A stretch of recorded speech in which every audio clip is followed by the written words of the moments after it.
Hey, what's up, everybody? This is Charles Sebastian. Welcome you guys to another episode of the DREAMERSPRO show, where we cover everything from sports, hot topics, classic debates, entertainment. And we'll give you guys a fresh perspective on things and how we see them. So today we got a pretty interesting one. But before we get into it, please make sure you like the video and sub to the channel. So let me just say this. LeBron James fans hate Luka Doncic. Man, oh man, they hate Luka Doncic, bro. They hate Luka so much that they want Luka to fail, even if it means the Lakers will fail, which would mean LeBron fails. They want him to fail that bad. They do videos about him every night, crying and lives on Luka's this, Luka's that, Luka doesn't pass the ball, Luka doesn't do this, Luka's this. The guy will have like 45, 10, and 12. Luka's a ball hog. They cannot stand Luka Doncic because it's the first time LeBron is playing with somebody that's taking more shots than him. They love AD because AD loved to be LeBron's his little young boy. He loved to be under that wing, right? Every single year AD played with LeBron. LeBron led the team in shot attempts, but he passed first. He's a pass first guy that always leads his team in shot attempts, but whatever. So Luka now has been the inverse of that. Luka's like, yo, bro, you can get 5 shots, 10 shots. I don't care. I'm getting mine. Like, I don't care about what you're doing.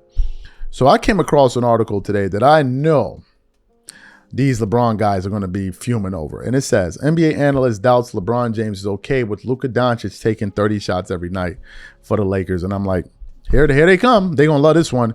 But before we get into it, please make sure you like the video. Before we get into it, today's video is brought to you by our sponsor, PrizePicks. All right, guys, it's that time of the year. The playoff push is on. Tournament hoops are in full swing. And there's no better way to cash in if you're right on all the clutch buckets and slam dunks than PrizePicks, where it's always good to be right. I finally jumped into their Team Picks feature, and I have no idea why I waited this long. First time I tried it, I was picking game winners and totals on basketball, and I actually came out right on my first one. But even more than that, watching the game just hits different. Every bucket, every run, every late game stop actually meant something. And here's what makes it even better. It's not just individual games. On PrizePicks, you can pick who cuts down the nets, who wins the whole thing, who takes home the MVP, tournament, playoffs, even the international baseball tournament. You can call your own shot on all of it and cash in if you're right.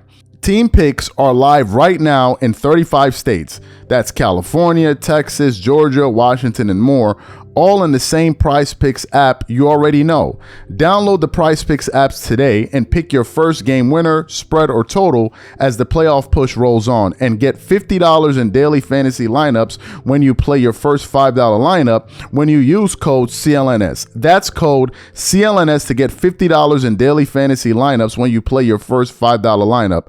PrizePicks is good to be right. All right, cool. So let's get into this article here. It says, Chris Broussard has raised a question that sits at the center of the Los Angeles Lakers' current rise. On First Things First, Broussard pointed directly at the balance between Luka and LeBron and questioned if the King believes the current shot distribution is a long-term solution for the Lakers, even if the results show otherwise. Look, we all talk about his high basketball IQ, historically a high. There's no way LeBron is sitting there watching Luka shoot 30 shots and miss 2/3 of them thinking that's smart. I'm not saying he has an issue with Luka or anything, but he's watching this. There's no way he thinks that this is the best way to play basketball. I will say this, though. I think he realizes this is the only way he can win if I deplete myself the way Dwayne Wade did a little bit for LeBron. This is the best way we can win, but he knows that's not smart basketball. And that's why, as great as I think Luka is, very few people have ever been better offensively. And then it goes on to say, since February 27th, the Lakers have gone 12-2, have risen to the third spot in the Western Conference, and their recent 9-game winning streak was also broken by Detroit in a close 113-110 loss. During that stretch, the numbers show clear shift in offense. Doncic has taken control, averaging 35.7, 8.2 rebounds, 7.4 assists, while shooting 48% from the field and 38.5% from the three. His shot volume remains high with 25.1 field goal attempts and 12.3 free throws per game, an increase from his season averages. LeBron's role has somewhat gone in the opposite direction, and it goes on to say a few other things. So you heard what Chris Broussard had to say. That's Chris Broussard, right? And Chris Broussard is Chris Broussard is represented by Clutch Sports. Okay. Chris is represented by Clutch Sports.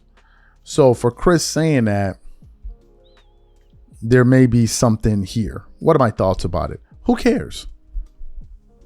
Who cares? This is not your team, man. I don't know what people are thinking. This is not your team. You're going to somebody else's house and you're talking about why do they do things. It's not your house no more, man. You're literally on your way out. Luka don't need to do nothing to appease you. Luka gonna do what he gonna do. And the Lakers are willing to win with Luka playing that way or lose with them.